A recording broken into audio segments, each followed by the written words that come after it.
বিসমিল্লাহির রহমানির রহিম নাহমাদুহু ওয়া নুসাল্লি আলা রাসূলিহিল কারীম আম্মা বাদ। প্রিয় সাংবাদিক বন্ধুগণ, জমিয়তে ওলামা ইসলাম বাংলাদেশের পক্ষ থেকে আপনাদেরকে ধন্যবাদ জানাচ্ছি। আজ 7 আগস্ট 2025 দলের পক্ষ থেকে ঢাকায় জাতিসংঘের মানবাধিকার কমিশন কার্যালয়ে যে চুক্তি হয়েছে, এই চুক্তি বাতিলের দাবিতে আমরা দেশব্যাপী জেলা প্রশাসক বরাবর স্মারকলিপি কর্মসূচি রেখেছিলাম। বিভিন্ন জেলায় এই কর্মসূচি পালিত হয়েছে। এ পর্যন্ত প্রাপ্ত তথ্য অনুযায়ী ঢাকা, সিলেট, মুন্সিগঞ্জ, মৌলভীবাজার, হবিগঞ্জ, ব্রাহ্মণবাড়িয়া, নরসিংদী, কুমিল্লা, ফেনী, নোয়াখালী, চাঁদপুর, নীলফামারী, দিনাজপুর, ঠাকুরগাঁ, নওগাঁ, ময়মনসিংহ, টাঙ্গাইল, নেত্রকোনা, খুলনা, পটুয়াখালী, সাতক্ষীরা, নারায়ণগঞ্জ, বরিশাল, গাজীপুর, ফরিদপুর, রাজবাড়ী, মানিকগঞ্জ, চট্টগ্রাম, উত্তর মুন্সিগঞ্জ সহ বিভিন্ন জেলা শাখায় এই কর্মসূচি পালিত হয়েছে।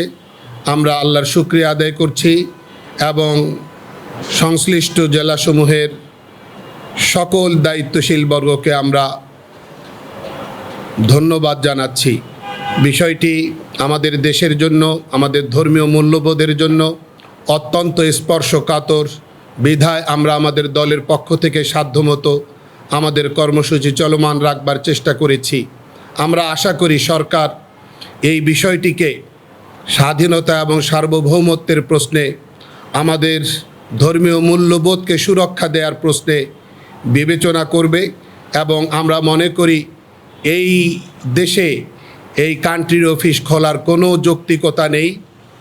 পৃথিবীর যে সকল দেশে এই মানবাধিকার কমিশনের কার্যালয় বা কান্ট্রির অফিস আছে, সেগুলোতে তাদের তৎপরতা যথেষ্ট প্রশ্নবিদ্ধ, এগুলো নিয়ে যথেষ্ট বিতর্ক রয়েছে। যেখানে মানবাধিকার ক্রমাগতভাবে লঙ্ঘিত হচ্ছে, সেখানে তাদের কোনোই তৎপরতা নেই। আমরা গাজায় গণহত্যা বন্ধে তাদের কোনো অ্যাক্টিভিটিস লক্ষ্য করিনি। সুতরাং আমাদের দেশে এই কার্যালয়ের কোনোই যৌক্তিকতা আমরা দেখি না। আমরা আশা করি আমাদের এই দাবি সরকার বিবেচনায় আনবে। দ্বিতীয় বিষয়, যেটা ইতিমধ্যে মাননীয় প্রধান উপদেষ্টা গত 5 আগস্ট মানিক মিয়া অ্যাভিনিউ চত্বরে জাতীয় সংসদের দক্ষিণ প্লাজায় জুলাই ঘোষণাপত্র পাঠ করেছেন। এই ঘোষণাপত্রে আমাদের দেশের গুরুত্বপূর্ণ বিষয় পিলখানা এবং শাপলা ট্র্যাজেডিকে উল্লেখ করা হয়নি, অন্তর্ভুক্ত করা হয়নি, যার জন্য আমরা অত্যন্ত মর্মাহত, ব্যথিত। গুরুত্ব বিবেচনায় আমরা মনে করি যে এই ধরনের একটি ঘোষণাপত্রে এই দুটি বিষয়, 21 সালের মোদি বিরোধী আন্দোলনের বিষয় যুক্ত হওয়া যথেষ্ট যৌক্তিক ছিল, বাস্তবসম্মত একটা বিষয় ছিল। এই বিষয়গুলোকে এড়িয়ে যাওয়ার আমরা নিন্দা জানাই এবং পুনরায় অন্তর্ভুক্ত করার আমরা দাবি জানাই। তারপরে তৃতীয় বিষয়, যেটা ওই দিন 5 আগস্ট রাতে মাননীয় প্রধান উপদেষ্টা জাতির উদ্দেশ্যে যে ভাষণ দিয়েছেন, এই ভাষণে আগামী ফেব্রুয়ারি মাসে রমজানের আগে নির্বাচনের ঘোষণা দেওয়ার জন্যে নির্বাচন কমিশনকে চিঠি দেওয়ার যেই ঘোষণা দিয়েছেন, সুস্পষ্ট ঘোষণা, আমরা এই ঘোষণাকে স্বাগত জানাই। আশা করি এই ঘোষণার মধ্য দিয়ে নির্বাচন কেন্দ্রিক যত ধোঁয়াশা ছিল, জনমনে যত কল্পনা জল্পনা ছিল, যত উদ্বেগ এবং শঙ্কা ছিল, মানুষের যত সংশয় এবং সন্দেহ ছিল, এগুলো কেটে যাবে এবং দীর্ঘকাল পর মানুষ তার কাঙ্ক্ষিত ভোটাধিকার ফিরে পাবে।